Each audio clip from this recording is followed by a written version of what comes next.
Shalom, puji Tuhan.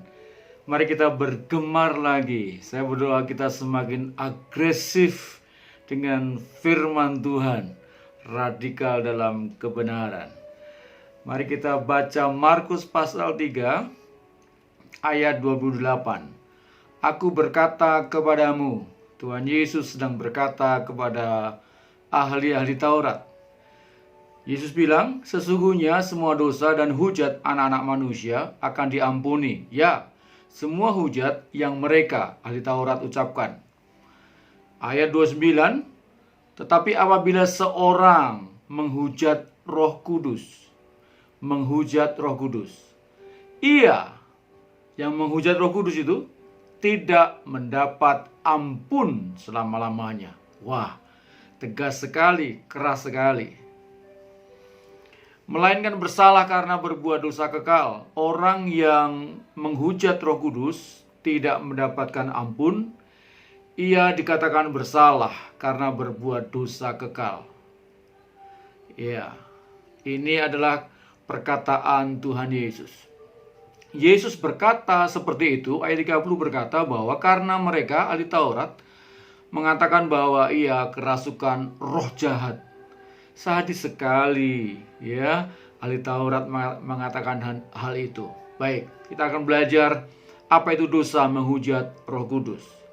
Dalam kitab versi bahasa Inggris, The Message, dikatakan begini, but if you persist in your slanders against God's Holy Spirit, jika Anda terus-menerus melakukan fitnah dan menentang Roh Kudus Allah, you are repudiating, menolak the very one who forgives.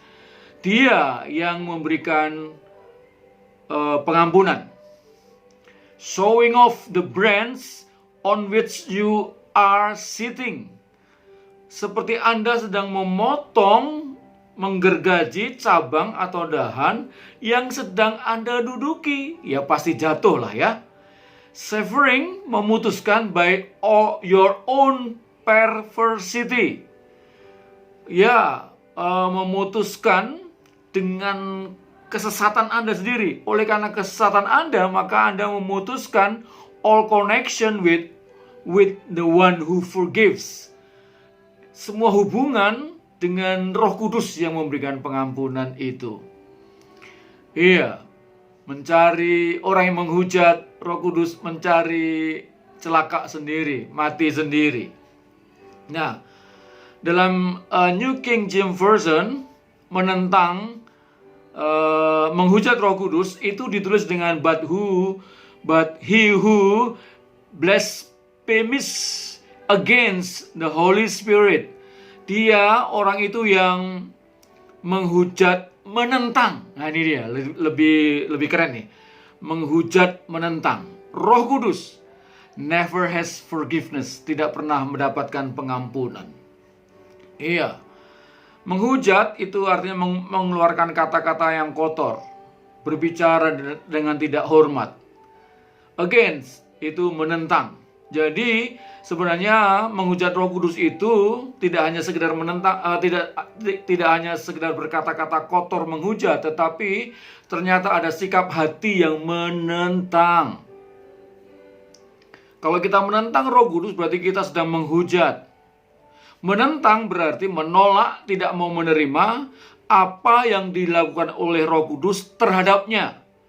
Bahkan kemudian orang itu melakukan sesuatu hal yang bertolak belakang dengan Roh Kudus. Baik, puji Tuhan. Mari kita belajar. Orang yang menghujat Roh Kudus, orang yang menentang Roh Kudus, menentang apa saja? Saya ambil beberapa contoh tugas peran Roh Kudus dalam hidup kita. Yohanes 16 ayat 8 berkata, dan kalau ia, Roh Kudus datang, ia akan menginsafkan dunia akan dosa, kebenaran, penghakiman. Menginsafkan akan dosa. Orang yang menghujat Roh Kudus berarti ia menentang Roh Kudus. Ya, ia tidak mau diinsafkan. Orang itu tidak mau bertobat. orang itu ingin hidupnya tetap ada dalam dosa. Kita tahu semua, upah dosa adalah maut. Haleluya. Titus 3 ayat yang kelima.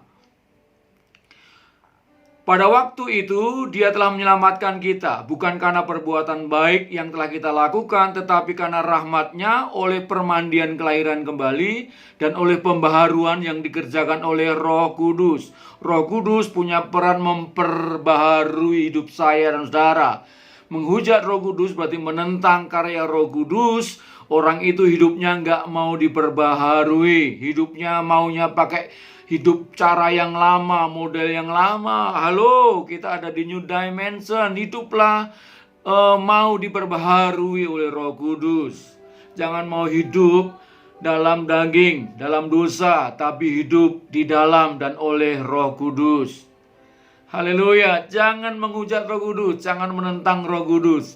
Hiduplah seturut dengan karya Roh Kudus. Hiduplah seturut kemauan, kerinduan, tuntunan Roh Kudus. Roh Kudus mau memperbaharui hidup saya dan saudara. Yohanes 14 ayat 16, dia berkata, Yesus berkata, aku akan meminta kepada Bapa dan ia akan berikan kepadamu seorang penolong yang lain, supaya ia, Roh Kudus, menyertai kamu selama-lamanya. Orang yang menentang Roh Kudus berarti, orang yang menghujat Roh Kudus berarti, ia tidak mau disertai Roh Kudus. Hidupnya mau semau gue, seenak bersendiri.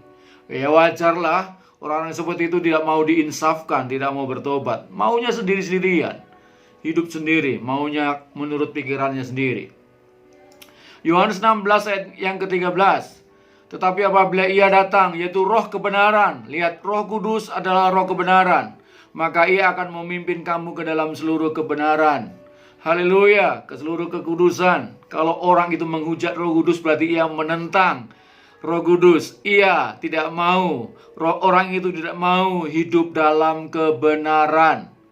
Gak mau dipimpin oleh Roh Kudus untuk hidup dalam kebenaran. Ya wajar, ia akan mendapatkan upah dosa, yaitu maut, mati. Kitab 1 Samuel 10 ayat 6, Roh Tuhan, Roh Kudus itu berkuasa. Dan ia, Roh Kudus itu akan membuat kita berubah menjadi manusia yang lain. Apa itu? Manusia rohani. Bukan manusia kedagingan. Bukan manusia yang hidup dalam dosa. Roma 8:14. Semua orang yang dipimpin oleh Roh Allah adalah anak Allah. Roh Kudus memimpin kita dengan keberanian kudus kita berkata, saya adalah anak Allah. Orang yang menghujat Roh Kudus, orang yang menentang Roh Kudus berarti ia tidak mau jadi anak Allah. Maunya jadi anak ya, saudara ngomong sendiri ya. Ayo jangan menghujat Roh Kudus, jangan menentang Roh Kudus. Jadilah anak-anak Allah. Roh Kudus menolong kita mematikan perbuatan-perbuatan daging dan memberikan kita buah roh. Orang yang menghujat Roh Kudus berarti menentang Roh Kudus. Dan ia akan hidup menurut daging. Ia akan tidak merdeka dari dosa.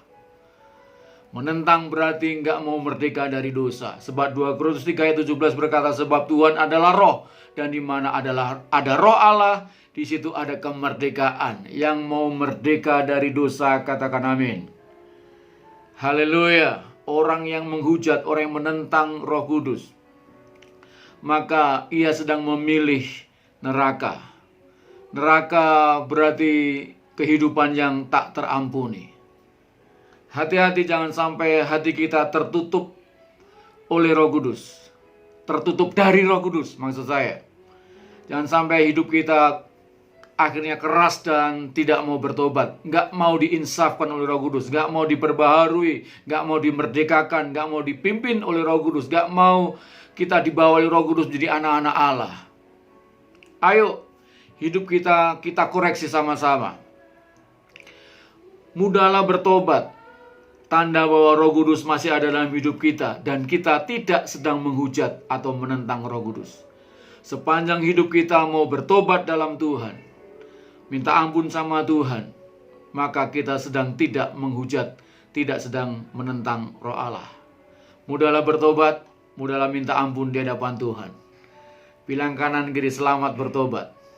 Mari senangkan Tuhan, senangkan Roh Kudus dengan perkataan, perbuatan, pikiran kita, dan seluruh kehidupan kita. Nama Tuhan, nama Allah, nama Roh Kudus dipermuliakan di dalam dan melalui hidup kita selama-lamanya. Tuhan berkati berlimpah-limpah. Shalom, puji Tuhan. Haleluya.